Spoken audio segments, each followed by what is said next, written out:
അല്ലാഹു തആല നാടിന് ഖൈറായ വിജയം അല്ലാഹു തആല അനുഗ്രഹിക്കട്ടെ. അന്ന് പറഞ്ഞു നമുക്ക് അങ്ങനെ പറയാലോ, അങ്ങനെ പറയാം.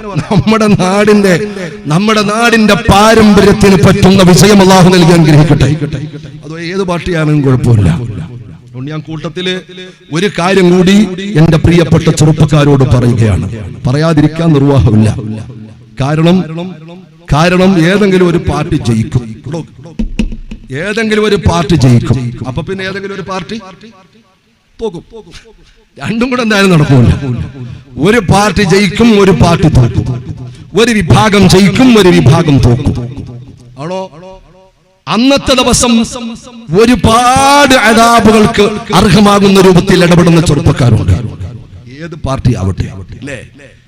ജയിച്ചു തോറ്റുപോയ ആളിന്റെ കുടുംബത്തിനെ ആക്ഷേപിക്കുന്നവരുണ്ട്, അവരുടെ കുടുംബത്തിലെ പേരുകൾ പറഞ്ഞ് സിന്ദാബാദ് വിളിക്കുന്നവരുണ്ട്, അവരെ തെറി പറയുന്നവരുണ്ട്, ആക്ഷേപം പറയുന്നവരുണ്ട്, അസഭ്യം പറയുന്നവരുണ്ട്, തോന്നിവാസം പറയുന്നവരുണ്ട്, അവരുമായി ബന്ധപ്പെട്ട പാർട്ടി പ്രവർത്തകരിലേക്ക് പടക്കമെറിയുന്നവരുണ്ട്.